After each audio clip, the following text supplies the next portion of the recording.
না, কারো লাশ আর কান্ধে নিত না যদি চিৎকার মারে। কথা বুঝেন নাই? তো মানুষের লাশ পড়ে থাকতো, পচে গলে যেত। আল্লাহ তাআলা দয়া করছেন আমাদের উপর, দয়া করেছেন আল্লাহ তাআলা, দয়া করেছেন আমাদেরকে। এজন্য আপনাদের কাছে বলি, আমি সহ আপনারা সবাই আমরা একথা ভাবতে শিখি যে আখিরাত নিশ্চিত। ছেলেরা আমার, ভাইয়া, কেন এই রং তামাশার এই জিন্দেগি?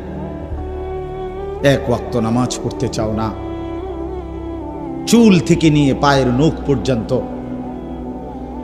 রাসূলুল্লাহ সাল্লাল্লাহু আলাইহি ওয়াসাল্লামের কোনো নমুনা নাই, সাহাবায়ে কেরামের কোনো নমুনা নাই, কোরআনুল কারীমের একটি শব্দের সাথে তোমার কোনো সম্পর্ক নাই, নবী সাল্লাল্লাহু আলাইহি ওয়াসাল্লামের 23 বছরের জিন্দেগির সাথে তোমার কোনো সম্পর্ক নাই।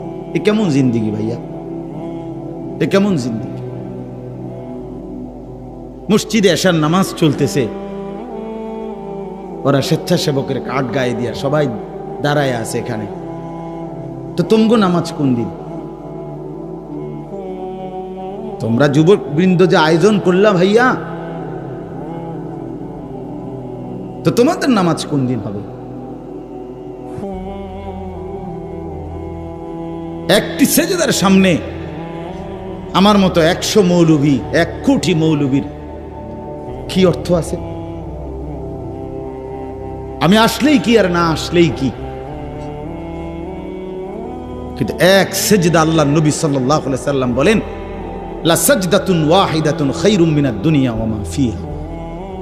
একটি সেজদা, নবীজি বলেছেন, একটি সেজদা উম্মত দুনিয়া এবং দুনিয়ার মধ্যে যা আছে সবকিছুর চাইতে উৎকৃষ্ট।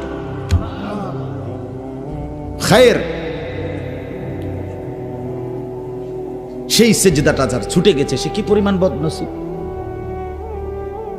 আল্লাহ নবী সাল্লাল্লাহু আলাইহি ওয়াসাল্লাম বলেন, আকরাবু মা ইয়াকুনুল আবদু মির রাব্বিহি ওয়া হুয়া সাজিদ।